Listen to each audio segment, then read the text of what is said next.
Thank you for taking the time to listen to my presentation. I greatly appreciate your support and the time you've dedicated to attending this event and the opportunity provided to me by SA Inventors to come and speak with you all.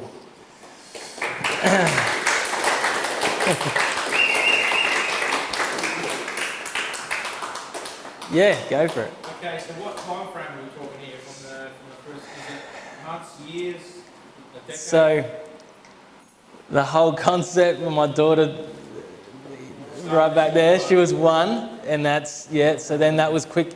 So Kwiktech was probably, 14, so, 5 years. Kwiktech, did you say? It's Kwiktech as the fencing concept, and then I presented it. You know, I knew it could build different things, but it was actually Trio Australia that said, your fencing's great, but what's that in the corner there? And I'm like, oh, you can fabricate. Who was that, sorry? Trio Australia, yeah, and they said, no, that's your market. And then I went down the Kwiktech road, which I knew that was... When you started with Kwiktech road, how long to now, how long was that? Be getting 6 years now. Wow. Yeah. So... That's a pretty good rate. Yeah. So I guess without the testing though, there's no way I would have built a structure that was 6 metres high on a mine site that's very strict with safety and stuff. Like, yeah, so... So 6 high, what was down the dimensions? It's 6 by 6 high, yeah. So it's big. So the engineer... So how we do it is...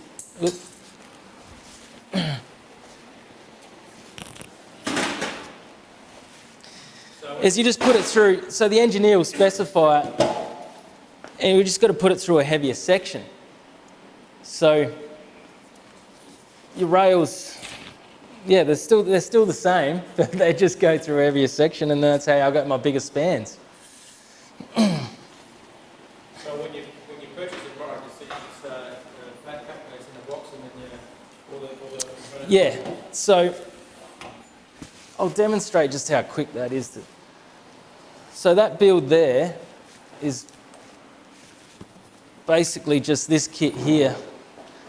So you purchase this. So there's no...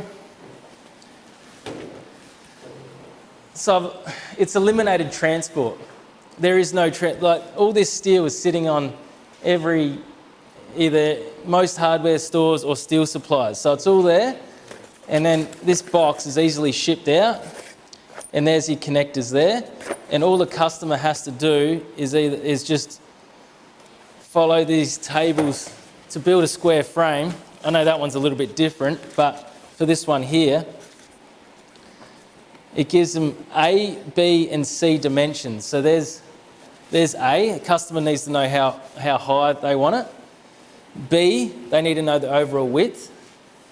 And then C is your cross brace. So they don't actually have to cut it themselves. The steel supplier will be able to cut it. That gives them A, B, and C twice.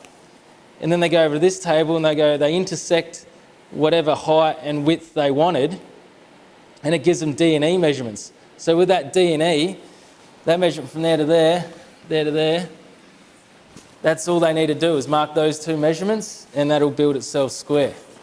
So the steel has to be purchased separately Yeah, then? that's right. Because so your Kwiktech is purely the connectors. Yeah. However, with our shed range, I'm exploring personnel to market this somewhat like a Honda store. You get a customer would purchase, say, a shed, like bang, they would fill out a quote sheet. The customer would fill out what colour shed they want, what type of shed they want, whether it's fixed in ground or on ground, and where they are in Australia. Based on that information, I can get that information. I can then reach out to their nearest steel supplier, get a quote from them, bang it back to their original customer, mark it up, and then get that customer to go to their local steel supplier. So I don't actually have to ship from South Australia. I just, if it's interstate, I just network, and then that's how I join that. So that's in the background too, is working it like that, because transport is expensive. So these build manuals for these sheds, there's your list of materials. There's your flashings, whatever. So it's all there. And the original design was letting a steel supplier actually put whatever price they wanted in there, and Kwiktech would just basically supply just the connectors. Yeah. So how are the steel suppliers and the builders that who put it all together, the steel suppliers who are configuring all the dimensions for the connectors, how and getting good response? They're all very positive and very impressed with your product? Yeah. So I've only utilised one. They were impressed. They changed management. However, I'm ready to go again with that. But I'm not. It's the DIY is more of the driver at the moment, and it's just how I'm gonna piece that shed component together. It's been a lot of chops and changes, to get it right. But it's based on that first initial. Well, it's probably the second lot of sale with the rated sheds. With a guy built 6 of them. It's just resetting and doing the marketing to make it streamlined. Yeah. I think you mentioned you got some funding from the South Australian government, did you? Or? Yeah, that was R&D, yeah. So that's all passed. I think the next one is export. So. Cool. No, I was getting what was the consensus from the funding from the South Australian government? They were very impressed with it. Oh yeah. They went through the whole findings and obviously recognised that it was worth granting. So yeah, that was beneficial for sure. Nothing more from them. Nothing more in that area. The only thing I can go down, I have got a patent in the US for this particular component. So let's see how this independent hardware group goes first, and then any export grant would be the go. Yeah, for sure. Yeah. Nick, Yeah. take for example the truss, right? Yeah. Have you done a timing comparison? Almost like a side-by-side race. Yeah. Here's the components, here's a welder setting up to weld that together, Mm-hmm. and here's somebody putting it together. I would find that really interesting, because my prediction is that you'll be able to put that truss together in potentially half the time that the welder sets up and welds it all together. Yeah, you're right. So we did that early on, not with a truss, but it was with just a basic motorbike stand. So we worked out that it was actually 3 times faster than welding. Yeah. So That'd be a great video. Yeah. Having that competition. yeah, it is on the website. I think it's getting that out of control, that website now, but I think it's in the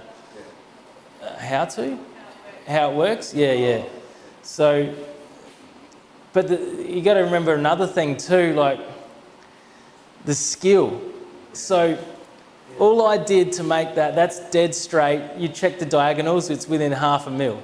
Like if you race someone if you welded that aluminium, I'm guaranteed that would bow like that. So you'd have to put it in a jig, and if you didn't put it in a jig, you'd have to press that bow out.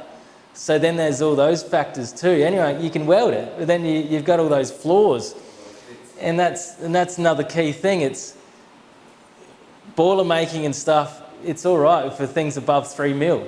It's heavy, you can, but anything lighter, you're getting in a world of hurt. Like there's a cost workmanship ratio there, and then that's where this connector actually just is the perfect fit. Yeah, what I've found anyway. So,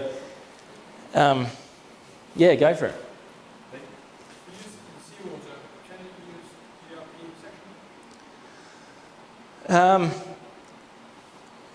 So yeah, in seawater. But what was the next part of the question? Can you use GRP section instead of Oh, aluminium? yeah. So, yeah, this is aluminium. That's galvanised. Duragalv.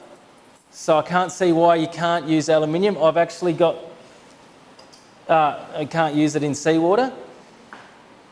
The nuts are 304, grade 304.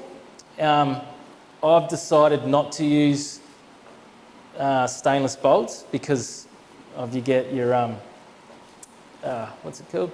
Gouling. Where these ones screw in, you know, straight up every time. It's just so easy. Yeah, so it's a good combination. But yeah, what the weakest link I've found on the sheds, with some that have been erected for a while, is the actual galvanized, the DuraGalv. That's what's starting to corrode. The connectors, I've had connectors out for years, and they're not going anywhere. Well, what happens is they'll just slowly, they'll give a bit of a tinge of fade if they're in direct sunlight over those years, and that's about it. But all your tailgates of your... So you could use the RP second? Yeah, what is that? Fiberglass. Oh, yeah. So your oven, yes, you can, yeah. But I don't know if they make it at a 38 by 25. But if they did, they could extrude anything, I'd say. Yeah. But then your galvanising is stronger than your aluminium. So I'm thinking that your fiberglass, oh, well, I don't know. You see, it's a whole different, it's another pathway that I'm not ready for yet. But feel free to take some connectors and go for it. Yeah. Question. You mentioned telescopic a couple of times, but I didn't understand what that actually did. Yes. I saw a video came up while you were talking. Yeah. So what I meant. More about it. Yeah. So telescopic means basically to put a rail through a heavier section. That's how I mean telescopic. So to test this in load, for example, I had to put 150 deep box section to test it. So I've actually got a rating, these are rated for a ton in down force. Obviously, I've got quite a bit in compression, and tension's actually not that strong, but it's similar to wood construction. So correct me if I'm wrong. I think a telescopic light lets on Pulls out driveway. extra height. Okay. So, no, telescopic, oh Jesus. right. What you're saying is you can upgrade the sections by putting a heavier section around it, That's it. not actually extending. Yeah, I call it telescopic because it protrudes, but yeah. So you can upgrade it and use the same connectors. That's it, yep. So I'll never have to change the connector, that's it. So with that big structure in the mining, that was 100 by 100, 100 by 100 box. Like I needed that sidewall force as well. But yeah, as I was saying about the tension, so particular with the truss, these, like wood construction, you just screw them over the top with flathead screws, and then that's how you get your tension. Yeah, Eric? On a smaller scale, if I was to say build a bench Mm-hmm. for the shed, do you have like levelling feet to go on the bottom? I'm just trying to think. Richmond caster wheels, I think, would probably have something, Yeah, but they already come yeah. for that gauge. What I've found building structures as well is, you know how you weld something up, and then if you don't get it exactly right, or the floor's a little bit out, it rocks. This somewhat, there's a little bit of give in it, like just a little bit, just to sort of self-level somewhat, if it makes sense. Yeah, so it actually works better for benches and things like that, yeah. Oh, so that would be a workbench. So that's using the easy frame concept. So the easy frame is, you know, each side and then that back piece. And the cross bracing's in there for a reason. And with that style, you could probably just tap the corner if it was a bit lower. So Yeah. But there's a shelf one in there, Rach, too. So you can have a shelf on the back. So that'll be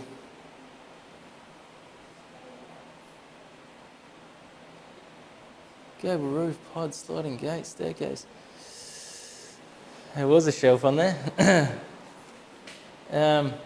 was a photo. So you can put a Yeah. shelf on those uprights and then have a diagonal brace to support the shelf. Yeah, that's it. Well, the actual design is that Yeah. that's down the bottom, and then your shelves are up the top. Yeah, that's it. There was a photo on one of the slides that had a shelf unit with a car park. Yeah, that's the over bonnet So one. on Yeah. on there, it's the same as that down, is that the base one there? This is which one? Sorry, this. Yeah. Oh, that's the which So one? that will be sitting on the floor just like that one there? Yeah, pretty well. Yeah, like this. Yeah, but it's depends on what size you want. I can go down a metre by metre. So you're saying like that on the floor, you're talking about it's got a bit of gear self-leveling? Oh, not when you do a box. It's more of a box. Yeah. So when you've got the perimeter, it'll sort of just give it enough. Right. You can't. It'll start flexing this in and out if you start to really like put some weight on it. Yeah. But just to give you an example of how it can snap together pretty quick. Oh, that's the video of fabrication versus welding. Between the welder and the I was happy to get beaten there for a change. You can see already how far ahead he is. Yeah. Nice finish. So yeah, you're not cutting angles. You know, there's a lot of things that eliminates.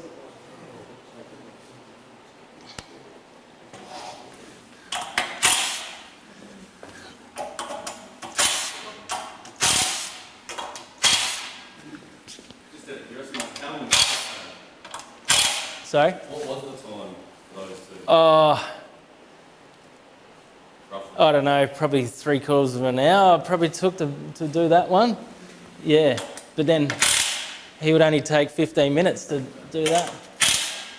So it's also quick to bring it down if you need to relocate it too. Well, that's it. Like you could pull it apart quite easily.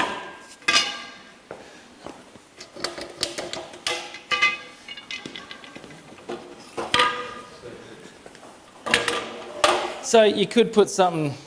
You could make your own whatever it was for if you were camping or whatever, and then just pack it away like a bit like a tent, and then you start off with your perimeter and because of that Morse taper design, it just So the connectors that you've developed, they can pretty much fit any design structure, any structure that you can. anything with a flat surface. You're like if it's 50 mil and above, it'll fit it. Yeah, and that's just steel. But then you got to like I've fitted to brick, and then to wood. There's all these other things it connects to, and I've found out that Mitre 10 actually, they got this screw here that's, metal, hardwood, softwood, concrete, masonry, plastic. It's actually a good screw. So there's your window awnings and all that kind of stuff. Was there one of those up there, Rach?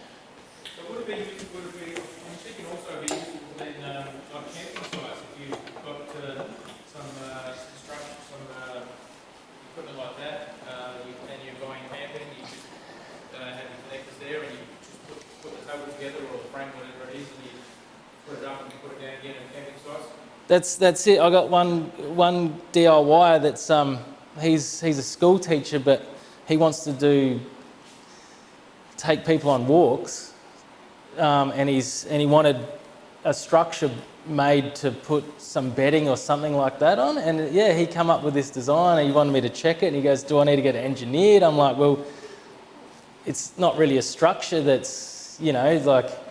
It's self-load, and I said you can get it engineered if you want, but you just put a dead load on it, and then that's the load it can take.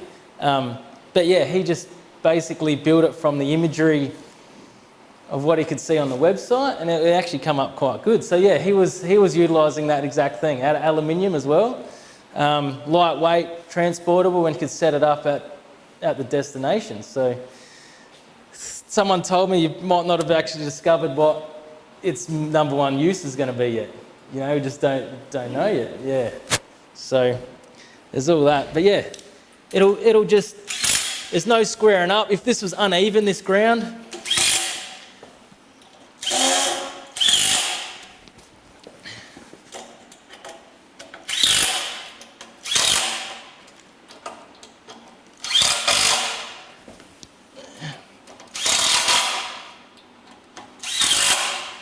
yeah, it just fights it in. With the construction of like a bench, like I got before, with the, you've got fixed angles, so do you have to go to a specific size, like, to take up those?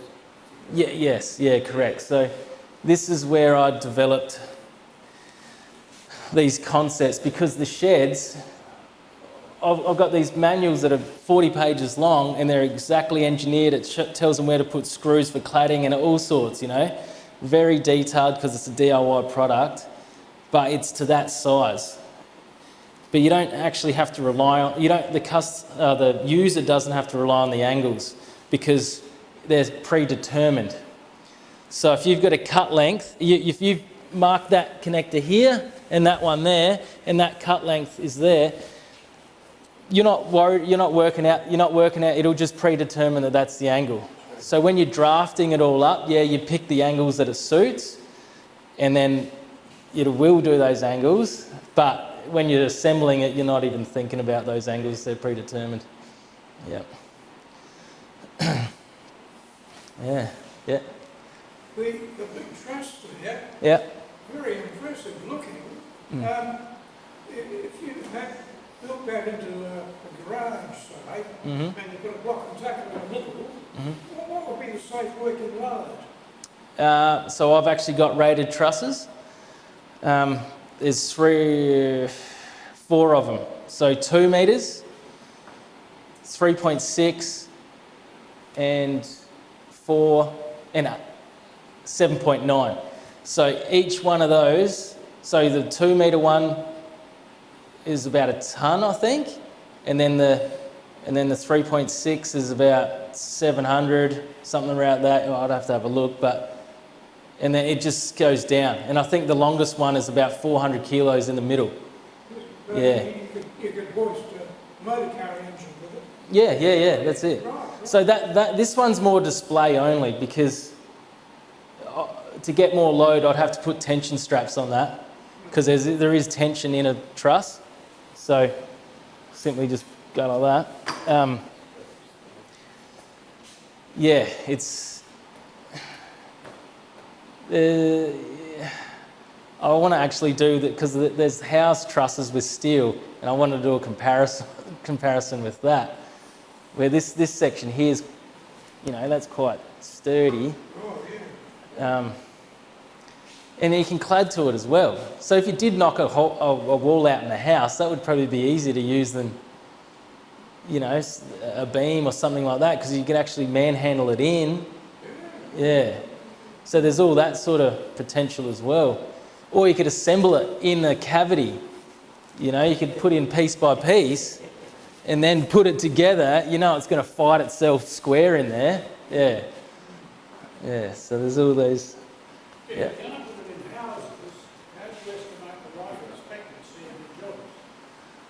I've been in my house a long time. Yeah. Well, do you mean the plastic joint, the couplings? Yeah, well, that's... I can't see them ever going away. Like, they don't corrode. The sun doesn't affect them. It only just fades them. I don't know how they would deteriorate. The termites, I don't think would eat it. So I'm like, I don't know what would actually. Yeah. Well, there you go. But I mean, ask. Brian's got a question for you. Yeah. We use those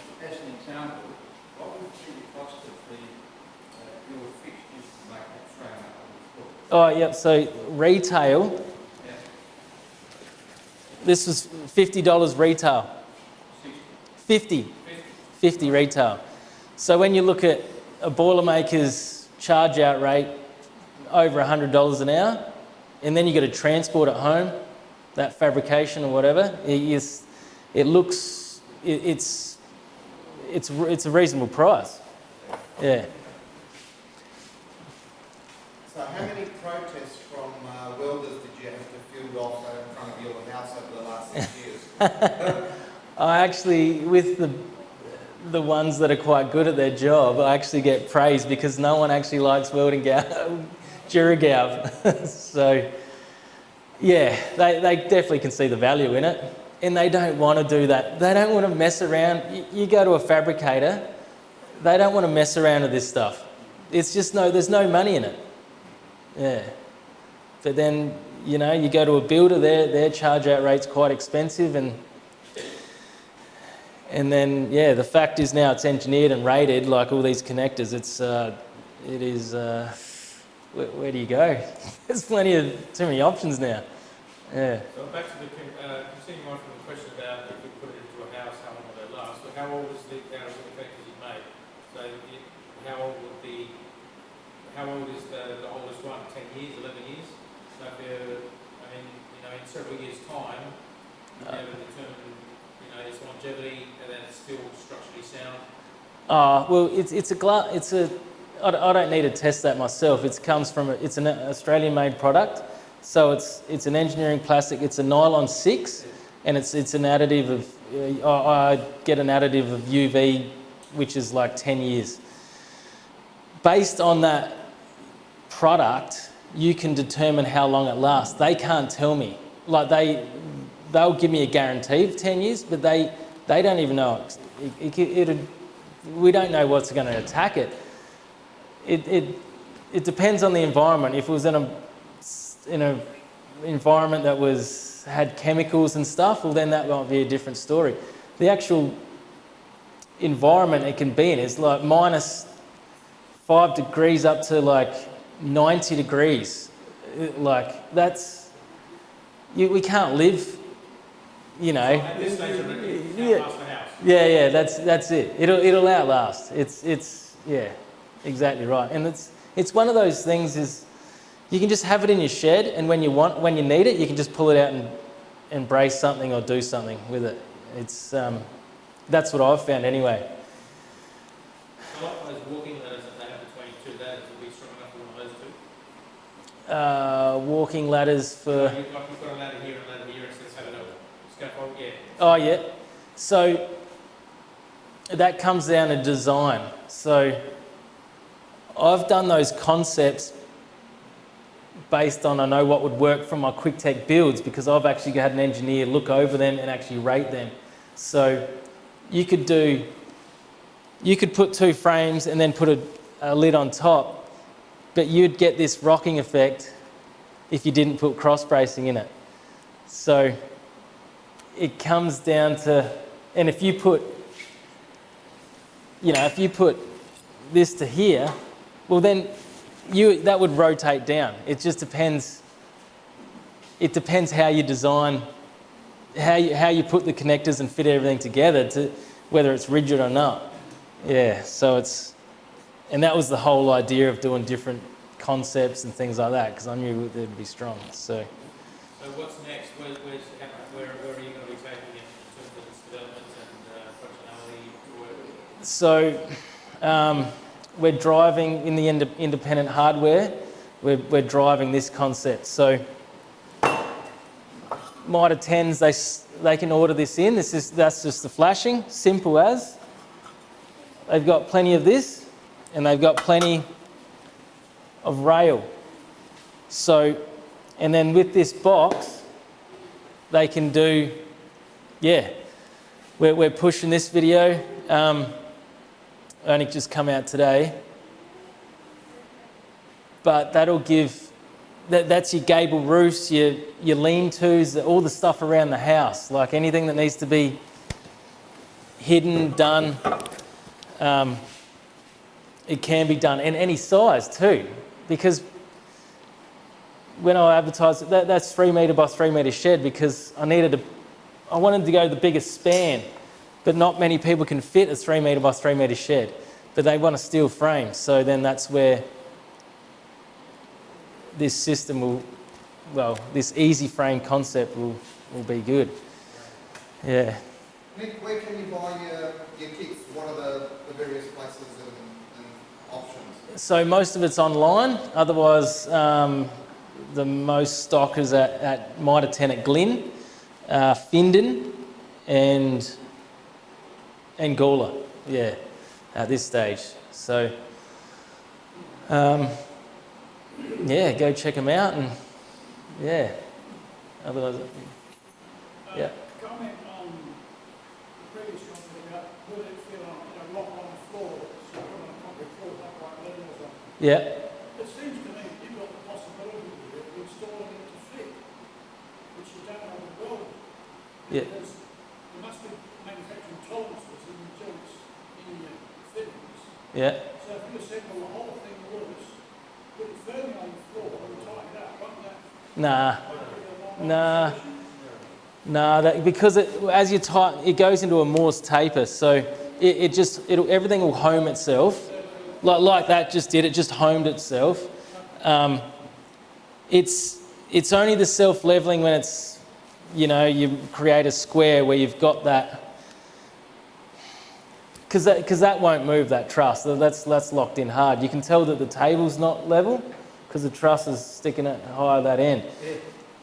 So yeah, it's You bit can of go a- to any good hardware store and buy the adjustable feet in the grade. Yeah. Yep, that's it. And just put them, and it allows you with the spanner just to level Yeah. it up. So But that's it. But then when I was stocking it in these Mitre 10s as well, they're like, oh, because their brains are starting to tick over as well. They're like, oh yeah, I could just join from my actual shed post to the other shed post with a truss, or you could just have a deeper section and go the whole length and put a bench on top. So, and then there's all your homes and stuff as well. I was just driving past actually today, and they got all the slats between the pillars on their home. So instead of having so many pillars, you could just have, deeper sections and probably 3 or 4 long sections, and that's it. And then just put this cladding scenario on and make it all look nice and clean. So, yeah, million possibilities. there is. I have a question. Obviously you build small, it's a super staircase. Yeah. And so like, I'm working on something like the internal of a home build camper van with driving. Mm-hmm. Also movement, small and movement for like the internal of the furniture for the camper van. Yeah. I've realised that small stuff like furniture and little bits and pieces like that, there's already a market out there for little bits and pieces like that. I've found that Kwiktech more slots into, it's the happy medium between where things aren't steel frame or anything like that, and then where items are steel frame, which is a higher cost because manufacturing. So Kwiktech sort of sits in the middle, and then with small bits and pieces, it's hard to justify the cost because steel's getting expensive. Like I can't control that, but that's just how the market's going. So it's always fluctuating. So it's a good thing that I don't supply the steel, just supply an option for the steel. Yeah. How much money do you think you've spent on it in terms of all the research and development and materials and all that kind of stuff? You don't have Don't. yourself. I don't want to think about it, to be honest. Put it that way. Hopefully you'll make squealing form. Yeah, everything comes with a cost. It's the things that keep you going along the way. Like, Eric that's got his 6 sheds and he's chuffed, out in his farm, showing me all the sheds and what he's going to do with them, and the people that come around and that have done their own little concepts. So that sort of keeps you going, and you know there's some interest for that, that golden egg. So it's not really, don't really think about that part too much for now. But let's say, for instance, the tooling, that was at least 100 grand 5 years ago. Yeah, so I'm glad I don't have to. Someone said, would you change your design? No, I wouldn't. Like, it actually has worked out, like, very, accidentally, so to speak, because when you make this sleeved, or telescopic as I call it, that actually, I'll do it this side, that actually creates a perimeter all the way around, flat. Like, there was all these things, like, that just worked out that I was like, oh, okay, that works out good, and that works out good. Almost like it all put itself together, but you were the break point. It did. The more you work with it, the more it evolved, and then, then the flashing idea sort of come, and then I was like, oh wow, that's actually worked out really well. Like, so there's all those little things. Obviously the testing and all that kind of thing is sort of exceeded my expectations for sure. And then there's the whole decking aspect as well, and like. This here, your C-purlins, you can slide it through C-purlins, but then that bottom one there, you could have that the same. Then you could do angles, and then there's a whole market for, horse arenas, horse jumps, horse stables. I've got a design that's sitting with engineering for a horse stable. So it's like, I've got a cyclone rated shed. I'm just going to use that same design for a horse stable, but use 65 by 65 box section. And then that's, there's like there's a lot.